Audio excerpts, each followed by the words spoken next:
శాంతి చర్చల విరమణ ఒప్పందం జరగకుండానే ట్రంప్ పుతిన్ మధ్య జరిగిన సమావేశం ముగిసింది. ఉక్రెయిన్తో యుద్ధంపై ఇద్దరి మధ్య ఒప్పందం కుదరలేదు. భేటీ బాగా జరిగిందంటూనే ఒప్పందం కుదరలేదంటూ అమెరికా అధ్యక్షుడు ట్రంప్ క్లారిటీ ఇచ్చారు. ఉక్రెయిన్తో యుద్ధంపై పుతిన్ కూడా క్లారిటీ ఇవ్వలేదు. అలస్కా వేదికగా ట్రంప్తో పుతిన్ సుదీర్ఘ భేటీ అయింది. అనేక అంశాలు చర్చకు వచ్చినట్లు ట్రంప్ ప్రకటించాడు. మరికొన్ని సమస్యలు పరిష్కరించుకోవాల్సి ఉందన్నారు ట్రంప్. ఉక్రెయిన్ యుద్ధానికి సంబంధించిన మినహా మిగిలిన అంశాలపై ఇద్దరి మధ్య ఏకాభిప్రాయం కుదిరింది. త్వరలో మాస్కో వేదికగా మరోసారి సమావేశం కాబోతున్నారు. యుద్ధంపై త్వరలో ఉక్రెయిన్ అధ్యక్షుడు జెలెన్స్కీతో సహా యూరోపియన్ యూనియన్ నేతలతో మాట్లాడతారంటూ ట్రంప్ చెప్తున్నాడు. జెలెన్స్కీతో సమావేశం తర్వాత మరోసారి పుతిన్తో ట్రంప్ భేటీ అయ్యారు. ఈ సమావేశంలో పుతిన్ మాత్రం స్పందించలేదు. నిర్మాణాత్మకమైన కొన్ని నిర్ణయాలకు అంగీకరించినట్లు వెల్లడించారు. ఉక్రెయిన్తో యుద్ధం ఆపే వరకు రష్యాతో బిజినెస్ చేయబోమంటూ అమెరికా అధ్యక్షుడు క్లారిటీ ఇచ్చారు. ఈ సమావేశంలో పుతిన్ సహా పలువురు రష్యన్ వ్యాపారవేత్తలు, రష్యాకు సంబంధించినటువంటి కొంతమంది మంత్రివర్గ సహచరులు హాజరయ్యారు. ట్రంప్ పుతిన్ మధ్య సరైన ఒప్పందం కుదరకపోవడంతో భారత్పై విధించిన టారిఫ్లపై తీవ్ర ప్రభావం చూపే అవకాశం కనిపిస్తుంది. భారత ఉత్పత్తులపై మరికొన్ని రోజులు ట్రంప్ టారిఫ్ కొనసాగే అవకాశం కనిపిస్తుంది. రష్యా నుంచి ముడి చమురు దిగుమతి చేసుకుంటుంది భారత్. దీనిపై సెకండరీ టారిఫ్లు విధిస్తామంటూ ట్రంప్ ఇప్పటికే హెచ్చరించారు. తాజాగా ట్రంప్ పుతిన్ చర్చలు విఫలమవడంతో సెకండరీ టారిఫ్లు మరింత పెరిగే ఛాన్స్ ఉంది. భారత్ రష్యా నుంచి ముడి చమురు కొనుగోలు ఆపేస్తే రష్యాపై తీవ్రమైన ఒత్తిడి పడుతుందని భావిస్తున్నారు అమెరికా. ఈ నేపథ్యంలో ఈ అంశం ఆసక్తికరంగా మారుతోంది. సో మొత్తం మీద అమెరికా అధ్యక్షుడు డొనాల్డ్ ట్రంప్, రష్యా అధ్యక్షుడు వ్లాదిమిర్ పుతిన్ అలస్కాలోని జాయింట్ బేస్ ఆల్బెండోర్ఫ్ రిచర్డ్సన్లో భేటీ అయ్యారు. దాదాపు 3 గంటల పాటు మాట్లాడుకున్నారు. ఉక్రెయిన్ యుద్ధాన్ని ముగించేందుకు చర్చలు జరిపారు. ఈ సమావేశం ఉక్రెయిన్ యుద్ధాన్ని ముగించడానికి ట్రంప్ చేస్తున్న ప్రయత్నాల్లో భాగంగా జరిగింది. కానీ తొలి చర్చల్లో ఎలాంటి ఫలితం రాలేదు. అంటే యుద్ధాన్ని ముగించడానికి రష్యా రెడీ అవ్వలేదు, ఎలాంటి హామీ ఇవ్వలేదు. ఈ భేటీకి కీలకమైన ఉక్రెయిన్ అధ్యక్షుడు వ్లాదిమిర్ జెలెన్స్కీని కూడా పిలవలేదు. ఆయన లేకుండా చర్చలు ఏంటంటూ ఐరోపా సమాఖ్య ఆందోళన వ్యక్తం చేసింది. ఇక ఈ సమావేశం తర్వాత ట్రంప్ మాట్లాడారు. ఇది చాలా లోతైంది, ఫలవంతమైందన్నారు. అయితే ఇద్దరు నాయకులు కొన్ని విషయాలపై ఒక అంగీకారానికి వచ్చినప్పటికీ కొన్ని ముఖ్యమైన అంశాలపై ఇంకా ఒప్పందం కుదరలేదంటూ ట్రంప్ వ్యాఖ్యానించారు. తాము చాలా విషయాలపై అంగీకారానికి వచ్చామని, కానీ కొన్ని పెద్ద అంశాలు ఇంకా పరిష్కారం కాలేదంటూ ట్రంప్ వివరించారు. సమావేశం తర్వాత ఇద్దరు నేతలు ప్రెస్ నుంచి ఎలాంటి ప్రశ్నలు స్వీకరించకుండానే జాయింట్ ప్రెస్ కాన్ఫరెన్స్ నిర్వహించారు. ఇక కాన్ఫరెన్స్లో మాట్లాడారు. ఇక పుతిన్ ఈ సమావేశం గురించి మాట్లాడారు. రష్యా అమెరికా సంబంధాలను మెరుగుపరచడానికి పేజీలు తిరగాల్సిన సమయం ఆసన్నమైందన్నారు. తదుపరి సమావేశం మాస్కోలో జరగవచ్చన్నారు. ట్రంప్ ఈ ప్రతిపాదనను ఆసక్తికరమైందని అన్నారు.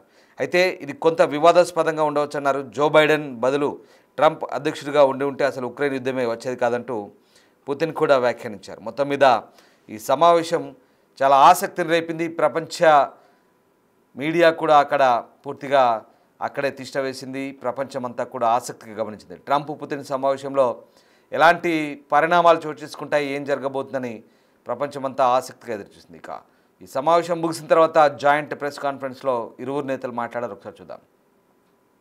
Agreed on most of them, I would say. A couple of big ones that we haven't quite gotten there, but we've made some headway. So there's no deal until there's a deal.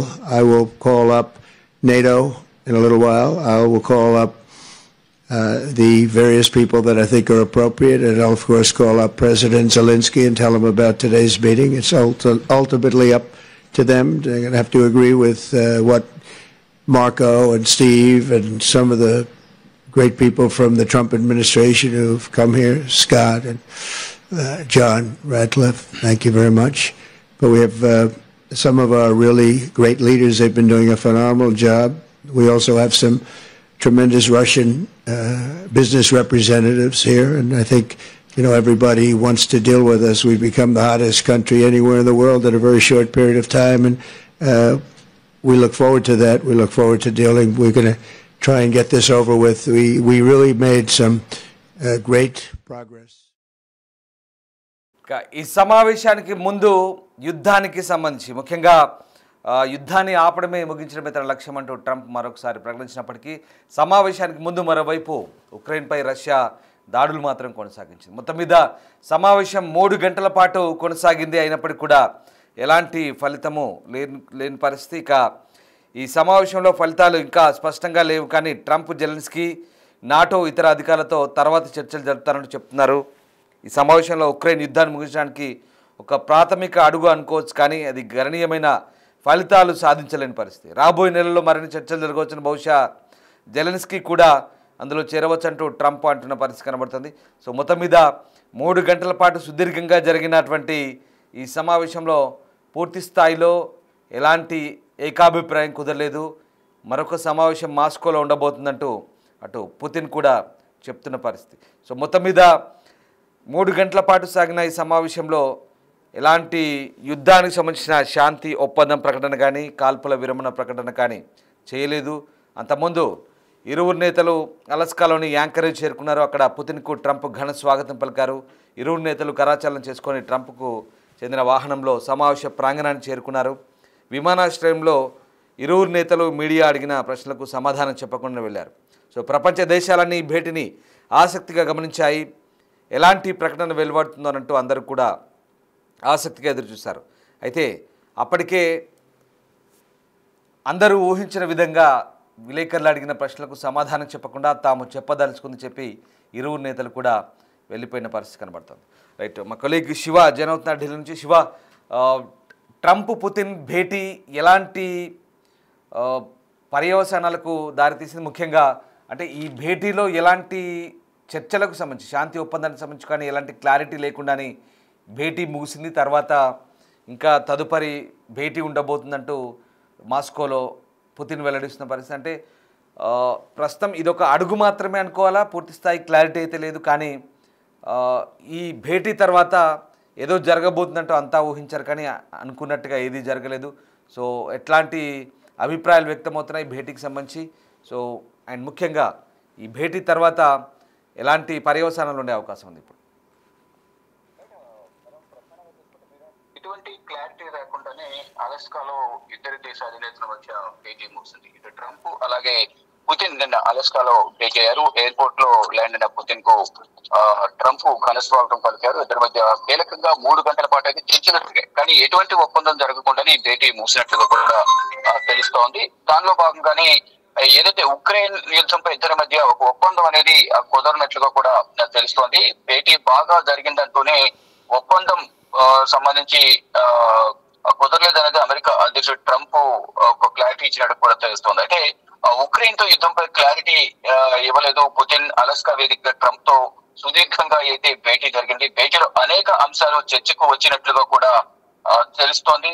ఇక మరికొన్ని సమస్యలు పరిష్కరించుకోవాల్సి ఉందంటూ కూడా Trump తెలియజేశారు. ఇక Ukraine యుద్ధానికి సంబంధించిన మినహా మిగిలిన అంశాలపై ఇద్దరి మధ్య ఏకాభిప్రాయం కుదిరిందనేది కూడా కొంత ప్రచారం జరుగుతోంది. ఇక త్వరలో మాస్కో వేదికగా మరొక సమావేశం ఇద్దరి మధ్య దేశాధినేతల మధ్య జరిగే అవకాశం కనిపిస్తుంది. యుద్ధంపై త్వరలోనే యుక్రెయిన్ అధ్యక్షుడు జెలెన్స్కీతో సహా యూరోపియన్ యూనియన్ నేతలతో ట్రంప్ మాట్లాడతానన్నట్లుగా కూడా తెలుస్తుంది. జెలెన్స్కీతో సమావేశం అనంతరం మరోసారి పుతిన్ తో ట్రంప్ మాస్కోలో భేటీ అవుతారు.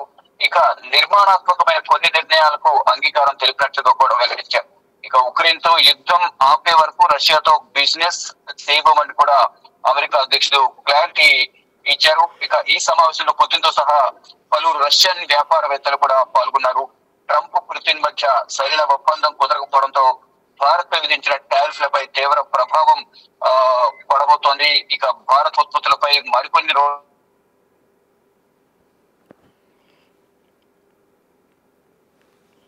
కొనసాగి సెకండరీ టారిఫ్ లో విధించమని కూడా ట్రంప్ హెచ్చరికలు జారీ చేస్తున్నారు.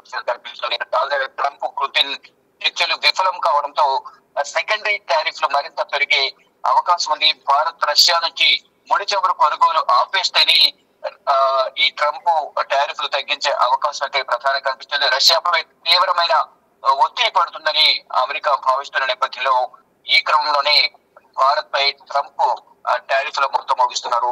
ఇక ఫర్దర్ గా ఏం జరగబోతోంది అయితే ఇద్దరి మధ్య సుదీర్ఘంగా 3 గంటల పాటు అయితే చర్చలు జరిగాయి, కానీ కీలక చర్చలను చెప్తూనే ఏం జరిగింది అనేది మాత్రం బహిర్గతం చేయడం లేదు. కానీ మరోసారి జెలెన్స్కీతో ట్రంప్ భేటీ అయిన తర్వాత ఆ ఇద్దరి మధ్య జరిగిన చర్చల సారాంశాన్ని మళ్ళా మాస్కోలో ఇద్దరి మధ్య జరిగే చర్చలో చర్చించే అవకాశం అయితే ప్రధానంగా కనిపిస్తోంది. రామ్, రైట్ శివ, ఇక్కడ ఉక్రెయిన్ లేకుండా ఎలాంటి ఒప్పందము జరగదంటూ మొదటి నుంచి కూడా యూరోపియన్ యూనియన్ చెప్తుంది. ఇక్కడ ఉక్రెయిన్ లేకుండానే నిన్న జరిగిన చర్చలు కూడా అసంపూర్తిగా ముగుస్తున్న పరిస్థితి. అంటే ఇప్పుడు నిన్న అమెరికా ఆర్థిక మంత్రి కూడా అన్నారు, ఒకవేళ చర్చలు సఫలం కాకపోతే భారత్పై మరి రెండో దఫా ఆంక్షలు కూడా ఉండొచ్చు అంటూ, టారిఫ్లు ఉండొచ్చు అంటూ చెప్తున్న పరిస్థితి. సో ఈ మీటింగ్ తర్వాత భారత్పై రెండో దఫా టారిఫ్లు ఏమైనా ఉండొచ్చా, ఆ దిశగా అమెరికా ఆలోచిస్తుందా? అలాగే రెండోసారి మాస్కోకి పుతిన్ రమ్మంటూ ట్రంప్ను ఆహ్వానించారు. దాంట్లో మళ్ళీ ఉక్రెయిన్, ఈసారి ఉక్రెయిన్, రష్యా, అమెరికా, అంటే ట్రంప్, పుతిన్, జెలెన్స్కీ త్రైపాక్షిక భేటీ ఉండే ఛాన్స్ ఉందనుకోవచ్చా? ఎలా ఉండబోతుంది అంటే రెండు సమాధానాలు ఇక్కడ. భారత్పై టారిఫ్ల విషయం ఎలా ఉండబోతుంది, నెక్స్ట్ జరిగే చర్చలు ఎలా ఉండబోతున్నాయి? వీడినట్లుగా ముందు జెలెన్స్కీతో భేటీ జరిగిన తర్వాత ఈ ఉక్రెయిన్ రష్యా మధ్య యుద్ధానికి సంబంధించి కొంత క్లారిటీ వచ్చే అవకాశం కనిపిస్తుంది. అంటే ఎటువంటి ప్రతిపాదనలు ఉంచబోతున్నారు ఉక్రెయిన్ కు సంబంధించిన జెలెన్స్కీ అనేది చూడాల్సింది. అతనితో భేటీ తర్వాత మళ్ళా త్రైపాక్షిక సమావేశం కూడా ముగ్గురు భేటీ అయ్యే అవకాశం అయితే ప్రధానంగా కనిపిస్తుంది. మరి ముగ్గురి మధ్య భేటీ సందర్భంగా ఎటువంటి విషయాలు చర్చకు వస్తాయని చూడాల్సింది. కానీ రష్యా మాత్రం ఉక్రెయిన్ లోని కొంత భూభాగం తమకు అప్పగించాలని కోరుతుంటే ఉక్రెయిన్ అధ్యక్షుడు మాత్రం జెలెన్స్కీ మాత్రం దానికి అంగీకరించడం లేదు. అందుకనే ఈ వివాదం అనేది, యుద్ధం అనేది ఇంకా కొనసాగుతూనే ఉంది. ఈ నేపథ్యంలో ట్రంప్ జోక్యం చేసుకుని ఇద్దరి మధ్య సరిహద్దు కుదిర్చే పనిలో నిమగ్నమై ఉన్నారు. మొత్తంగా చూసుకుంటే ఈ రష్యా ఉక్రెయిన్ యుద్ధం వల్ల ఇటు అమెరికా ఇటు భారత్ పై టారిఫ్లు విధిస్తుంది. అంటే రష్యాకు సంబంధించిన ఆయిల్ కొనుగోలు చేయడం అనేది ఆపాలి భారత్ అనేది ప్రధానంగా ఒక హెచ్చరిక అయితే పంపించింది భారత్ కు. కానీ భారత్ మాత్రం దేశ ప్రయోజనాల కోసం వెనకడుగు వేసేది లేదు అంటూ చెప్తూనే ఇటు రష్యా వద్ద ఆయిల్ కొనుగోలు చేస్తుంది. దానిలో భాగంగానే ముందు 25% విధించిన టారిఫ్ ను 50% పెంచారు. ఈ టారిఫ్ వల్ల సొంత దేశంలోనే అమెరికా అధ్యక్షుడు ట్రంప్ పైన తీవ్ర వ్యతిరేకత వ్యక్తమవుతుంది. ఫర్దర్ గా ఈ టారిఫ్ అనేది మరింత పెరిగే అవకాశం ఉంది అనేది వైట్ హౌస్ వర్గాల నుంచి కూడా సమాచారం అయితే అందుతుంది. కానీ ఏం జరగబోతోంది, ఇటు జెలెన్స్కీతో సమావేశం అనంతరం మరోసారి మాస్కోలో ట్రంప్ తో రష్యా అధ్యక్షుడు పుతిన్ సమావేశం కాబోతున్నారు. సమావేశం సందర్భంగా ఎటువంటి అంశాలు ప్రధానంగా చర్చకు వస్తాయనేది కూడా వేచి చూడాల్సి ఉంది. Right, yes sir, thank you Shiva. So ఇది మొత్తం మీద ఇక ఈ చర్చల సమయంలో ఉక్రెయిన్ లేదా రష్యా కంటే ట్రంప్ సమావేశం విఫలమయ్యే అవకాశం 25% మాత్రమే ఉందంటూ గతంలో ఇచ్చిన మాటల తర్వాత ఇప్పుడు అంతర్జాతీయంగా అతని ప్రతిష్ట దెబ్బతిన్నట్టుగానే కనబడుతోంది. సో మొత్తం మీద ట్రంప్ ప్రెస్ కాన్ఫరెన్స్ పుతిన్ ప్రారంభించినప్పుడు మౌనంగా నిలబడి అవమానాన్ని కూడా భరించాల్సిన పరిస్థితి కనబడుతుంది. ఓవల్ ఆఫీస్లో సాధారణ దినచర్య కంటే ఇది చాలా తేడాగా అనిపిస్తుంది. సో అమెరికా అధ్యక్షుడు సాధారణంగా కోర్టులో ఉన్నప్పుడు అతని విదేశీ ప్రతినిధి కూడా మాట్లాడకుండా చూస్తాడు. సో అలాంటి పరిస్థితులు, అంటే ఇప్పుడు నిజంగా వాస్తవానికి ట్రంప్ పుతిన్ భేటీలో ఏం సాధించారంటే పెద్దగా సాధించింది ఏం లేదు. ఒక రకంగా చెప్పాలంటే ట్రంప్ పరువు తీసుకున్నాడు అఫ్కోర్స్. ఎందుకంటే ట్రంప్ ఏదేదో గొప్పలు మాట్లాడారో, అవసరమైతే రష్యాని ఏ రకంగానైనా తన దారికి తెచ్చుకుంటానంటూ చెప్పిన పరిస్థితి. యుద్ధానికి సంబంధించి ఖచ్చితంగా తాను యుద్ధాన్ని ఆపుతానంటూ చెప్పాడు. అధికారంలోకి వచ్చిన రెండోసారి అధికారంలోకి వచ్చిన 24 గంటల్లోపే యుద్ధాన్ని ఆపుతానన్నాడు. కానీ అది జరగలేదు. ఇక్కడ మళ్ళీ సమావేశానికి ముందు చాలా హెచ్చరికలు జారీ చేశారు. కానీ సమావేశం తర్వాత అబ్బాయి అలాంటిది ఏం లేదు, మళ్ళీ మాట్లాడుకుంటాం, చాలా బాగా జరిగింది మీటింగ్ అని చెప్పాడు. కానీ పుతిన్ ట్రంప్ సమావేశంలో ఎక్కడా ట్రంప్ పెద్దగా ఘాటుగా స్పందించిన పరిస్థితులు లేవు. ఇక్కడ చాలా కూల్గానే కొనసాగినట్టు తెలుస్తుంది. కానీ ట్రంప్ పెట్టిన డిమాండ్లకు పుతిన్ పెద్దగా భయపడ్డట్టుగా కూడా కనపడ్డ దాఖలాలు ఇక్కడ మనకు ఆ సందర్భం గోచరించట్లేదు. సో మొత్తం మీద ట్రంప్ పుతిన్ సమావేశం అయితే అసంపూర్తిగా ముగిసింది. ఎలాంటి ఒప్పందం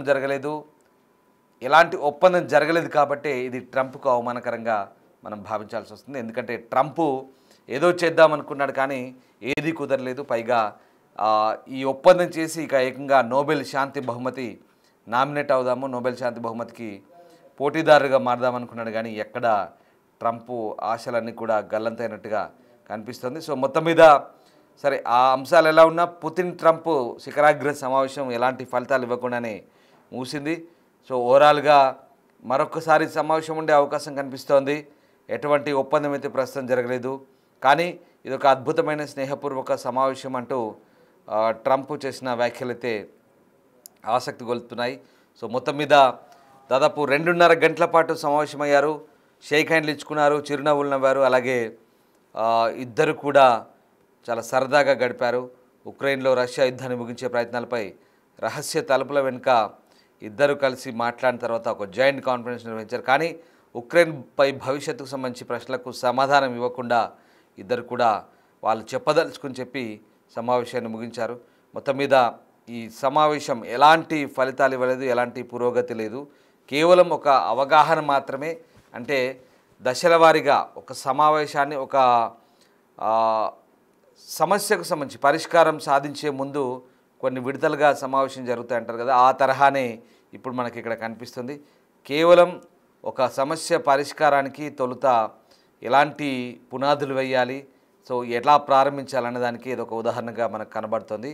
సో ఒక పెద్ద అంశంపై వెంటనే ఫలితాలు రావు, కొన్ని దఫాలుగా చర్చలు అవసరమవుతాయి. సో ఉక్రెయిన్ యుద్ధం విషయంలోనూ ఇప్పుడు అదే జరుగుతుంది. ట్రంప్ పుతిన్ భేటీ చాలామంది ఏదో జరుగుతుంది అనుకున్నారు, కానీ ఏమీ జరగలేదు. యుద్ధానికి మాత్రం ఇంకా ముగింపు అయితే పలకలేదు. సో మొత్తం మీద జాయింట్ బేస్ ఎల్మండోర్ఫ్ రిచర్డ్సన్లో జరిగిన ఈ భేటీ 3 గంటల పాటు మాట్లాడుకున్నారు, కానీ ఉక్రెయిన్ యుద్ధానికి ముగింపు పలకడానికి మాత్రం ఎలాంటి ప్రకటన అయితే ఇక్కడ వెలువడలేదు. సో భవిష్యత్తులో ఏం జరగబోతోంది, ఎలాంటి చర్చలు ఉంటాయి, వెయిట్ అండ్ సీ.